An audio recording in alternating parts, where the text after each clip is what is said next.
Hello, everyone. Thank you for letting me spend some time with you once again. I do appreciate it. Um, Hopefully, you've been following along as I look at the importance of these appointed times. And, I'd really like to give you the chance one more time. Books are available at authorjerrymitchell.com. That's where you can find them. And, I'm a little apprehensive about saying what I'm going to say today. I need to warn you. I need to warn you. This is where some of you might get a little angry, a little upset. Some might get a little confused. And believe it or not, some of you, this might clarify some things for you. So those are the things you can expect. All right. Bear with me until I finish so you get the whole picture. And remember, this is based on the importance of the appointed times being unclear pictures of good things to come. Now, I've got a lot of ground to cover, and I don't want to waste all your time, so let's dig right in. We'll start back with Yom Kippur, because in the last episode, I talked about how the bull was used as atonement for sins for the Levitical priesthood, and now it's time to look at the goats. These were twin goats. Twins, of course, born of the same parents, right? Now, in past episodes, I have talked about why goats resemble the enemy or Satan, whatever you want to call it. I'm not going to go back into that right now. There's just more important things to cover. The goat is used to represent sin, much like the lamb is used to represent righteousness, right? It's two representations of two totally different things, opposite ends of the spectrum, if you will. Now, in Exodus chapter 20,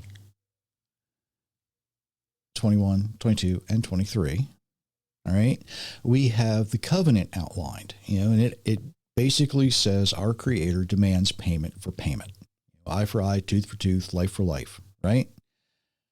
So something good deserves something good, something bad deserves something bad. It's that simple. In Numbers, we read about the fiery serpents. They were sent. Moses was said, put these brass images up on a pole, so if people are bitten, they look up, they see it, they're healed. Payment for payment. Once again, they're bitten by one thing, they look and they see it, right? Now, for Christians, Yeshua said he needed to be lifted up as Moses lifted up the snakes. Well, it's not that you're sinning and you look up and all of a sudden there it is, but you need to be remembered of your righteousness. Payment for payment, right? Good for good, bad for bad. So now getting to Yom Kippur, the goat was sacrificed. The high priest would walk into the Holy of Holies, sprinkle the blood of the goat on the mercy seat 7 times. The blood of the lamb in the spring of the year was never to be used this way. The blood of the lamb in the spring of the year was a sign. So how does the blood of the goat in the fall give us an unclear picture of good things to come? Well, let's start in 2 Thessalonians. And remember, Paul doesn't pull this stuff out of thin air. He gets it from, what he's read, right? He gets it from the books of Moses, the other prophets, Psalms, all of those things. This is where he's pulling this stuff from. And in 2 Thessalonians chapter 2, verses 3 and 4, let no one deceive you in any way, for it will not come until the rebellion occurs and the man of lawlessness, the son of destruction, is revealed. He will oppose and exalt himself above every so-called God or object of worship. So he will seat himself in the temple of God, proclaiming himself to be God. Your particular translations may be slightly different. Something I need to say does not necessarily mean that the temple needs to be rebuilt. Okay? Isaiah and Amos refer to the tabernacle of David. Okay, so it could be the tent of tabernacle one more time. We have to remember, our Creator tells David he was perfectly content to live in a tent. He didn't need a house built for him. He was happy there. So it doesn't necessarily mean that the temple has to be rebuilt exactly as it was. It could very, very well be something different. But it also means that the Ark of the Testimony, the Ark of the Covenant, needs to be brought from its hiding place and put in that tabernacle, in that place, right? Now, I've covered before that the folks who are getting ready to rebuild the temple, they have reconstructed many things, but the one thing they didn't was the ark, along with a couple other things. And the speculation is they know where it's at, so it needs to be brought out. Reproduction will not do, okay? Now, this man of lawlessness, man of perdition, depending on your translations, once again, is someone of complete hopelessness, complete despair. Some people call him the Antichrist. And on a little side note, a lot of people, they kind of wonder who it might be, where they're going to come from. Some people think, oh, it's going to be a pope. Others think, oh, no, it's going to be a Muslim. And others, they think it's even going to be of Jewish descent. Well, I don't really think that whatever religion he claims to have come from is going to matter much, because he's not going to follow any religious system. He's going to worship himself, much like Nebuchadnezzar, right? When you hear the sound of the trumpet, you got to bow down. And that's how he's going to operate. You got to worship me, and that's the way he's going to be. He's going to worship himself, and that might be why he's so hopeless, because there is no hope in self-worship. It just doesn't happen. But anyway, he will sit on the mercy seat proclaiming he is God. And to see what happens when that we're around to see it happen, you can expect something. But we need to look at Daniel 8:25, because this is probably where Paul is drawing from. Okay? And Daniel 8:25 reads, "Through his craft and by his hand, he will cause deceit to prosper." Kind of like what's going on today. Let me continue. "And in his own mind, he will make himself great. In a time of peace, he will destroy many, and he will even stand against the Prince of Princes. Yet he will be broken off, but not by human hands." Not by human hands. He will be killed, but not by human hands. Now, this is where Gabriel is interpreting a vision that was given to Daniel, a vision of the ram, which is a full-grown lamb now, right? And a goat. Two opposing forces, one representing good, one representing evil. Spring of the year, fall of the year. Follow me? I hope. Now this goat, this representation of evil, is going to be killed, but not by human but not by human hands. Sorry about that. Having trouble speaking. Now, this implies that it is our Creator himself who is going to speak and end his life. It's an indication of how this man of complete hopelessness will be sacrificed. And it makes sense that it's going to complement Paul's 2 Thessalonians passage. When God speaks, ends this person's life, his blood will be sprinkled on the mercy seat by God himself, making payment, atoning for sin. Yeshua, Jesus, was killed in the spring of the year by human hands, right? The man of lawlessness will be killed in the fall of the year by our Creator himself.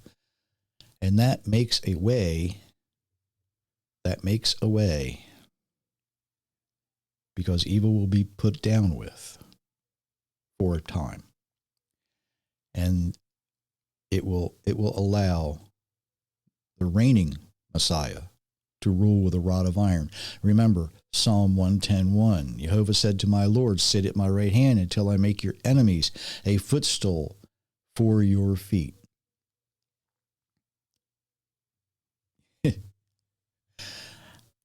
It's all here in the Bible. And I'm not pulling things out of context here, right?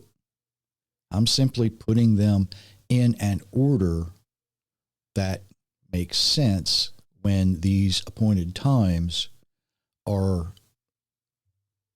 not ignored, not confused, not covered by tradition, but we look and we see exactly what they are. Now, hopefully you're wondering, well, if it's the blood is of the goat in the fall of the year is sprinkled on the mercy seat for the atonement of sins, and what's the blood of the lamb in the spring of the year for? What kind of a sign can it be? Let's look at Ezekiel chapter 9. And remember, this is a vision of a future event because he has just dug through a wall and finds a doorway. That is an indication that it's going to be something long distant future, right? Ezekiel 9, verses 3 and 4. The glory of the God of Israel rose from above the cherubim where it had been and moved to the threshold of the temple. And he called out to the man clothed in linen who had a writing kit at his side.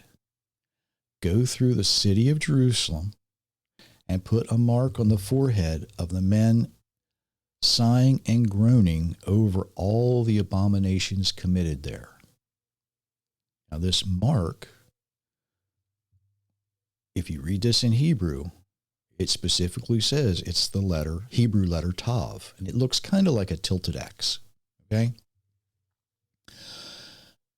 Let's compare this to Revelation 7:3. Do not harm the land or sea or the trees until we have placed a seal on the foreheads of the servants of our God.